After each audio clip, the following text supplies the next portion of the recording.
All right, we're going to switch gears now to a story that made huge news around the country, and we covered it extensively here on News Nation. It was that midair collision in Washington, D.C. between that passenger plane and that helicopter. Now, since that time, the scrutiny has been largely focused on the Black Hawk helicopter that was flying too high when it crashed into an American Airlines passenger jet. Well, tonight there's a New York Times report that asserts that the fateful night happened because of a series of safety failures, not just one thing, but many. Not only was the helicopter flying too high, the New York Times found that the pilot of the helicopter, Captain Rebecca Lobach, did not follow her flight instructor's direction to change course to avoid the jet just seconds before the crash. The New York Times also found the helicopter missed key information when crew members talked over instructions that were coming in from air traffic controllers. And it also finds that there was never an urgent warning from air traffic control that a midair collision was imminent. News Nation obtained audio from air traffic control 20 seconds before the crash, and in it you can hear the tower ask that Black Hawk helicopter if it could see the plane, and then to pass behind it if it did. The helicopter then requests visual separation. Listen. At 0J in flight. At 25, pass on is 0J. This club has a aircraft inside separation. Now, after they get that confirmation for visual separation, the air traffic controller approved it and then gives the pilots permission to monitor air traffic on their own. That's what that means. But the tower is supposed to continue monitoring all air traffic, and the Times reports that that controller failed to issue a clear, urgent warning or instructions to the chopper pilot to avert that collision. 15 seconds before impact, the flight instructor told the chopper pilot he believed the tower wanted them to go behind the jet or to veer left. But the pilot didn't do that. Instead, the chopper continued straight and crashed into the jet, killing all 67 people on board both craft.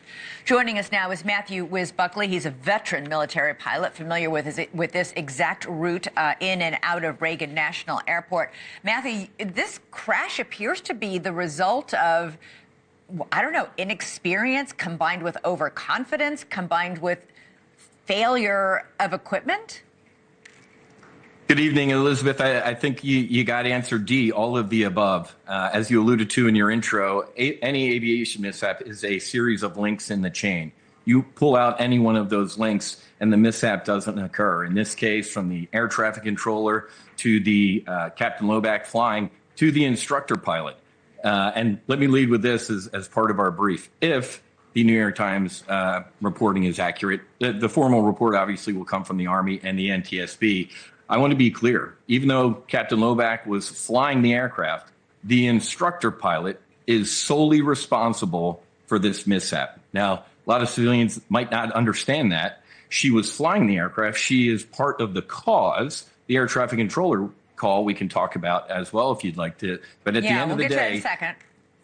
Yeah, at the end of the day, Elizabeth, Chief Warrant Officer Eves literally took a pen and signed for that helicopter saying, I own this aircraft and everything that happens on board is my responsibility. Okay, so that 15 seconds before the crash happens, you can hear the instructor pilot say, I think they want us to veer left. The chopper doesn't veer left. We don't know what's happening inside the chopper, if she didn't hear him or if she was having a health event. We have no clue because obviously everybody on board is dead.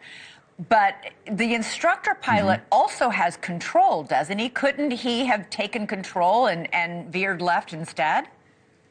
Absolutely, Elizabeth. So as a F-18 instructor pilot for Navy and Marine Corps aviators, I don't talk twice. If you are on a check flight, that person is supposed to be on their game. This is a check ride. You should be doing absolutely no instruction. Right. If you have to talk for safety of flight, like this instructor had to give a couple sugar calls, we call it. Like, hey, I think we should be turning left or we should be descending. If she didn't acknowledge those, it's over with. I'm assuming control of the aircraft. The flight's over with and you failed. And this obviously didn't happen. There's a fine line, Elizabeth, as an instructor pilot. You got to let out a little bit of a leash.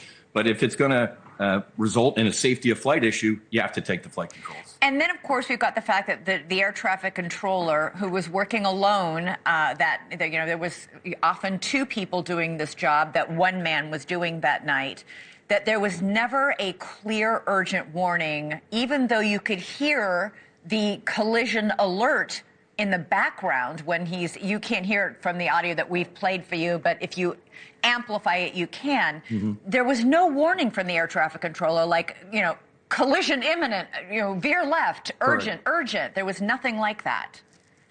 So, Elizabeth, from the instructor pilot to this controller, these are two people who want this back. They want this back to do it again. Because, Elizabeth, when the Army crew said, hey, traffic in sight, we're going to maintain visual separation, to that controller, that was a mental check mark. Like, okay, good. They have that traffic in sight. I'm busy. I'm by myself. I'm going to go on and do other things. But as you showed as part of the video here, I haven't gone to air traffic control school, but if I see a plane going exactly at another plane, co-altitude, you just said, and I've heard it on the tapes too, the collision alarm going off, there needs to be a directive traffic call. Pat 25, confirm you have traffic on your nose, co-altitude, half a mile, acknowledge. Right. I guarantee the instructor pilot would have sat up straight and this mishap might not have occurred. I've only got 10 seconds, Matthew, but we believe that both the instructor pilot and the chopper pilot were wearing night vision goggles, and they had requested visual separation. Would the night vision goggles have helped or hurt their ability to see that passenger plane? A little bit of both, Elizabeth. It's almost too much. But in this case, it seems like they might have gotten caught in the background of all the ambient lighting. So it's a tough one to judge because they're not here to give us that full answer. Yeah, boy, what a tragedy. Matthew, always great to have you on the show. Thank you so much. Really appreciate your expertise. Thank you, Elizabeth. All right, coming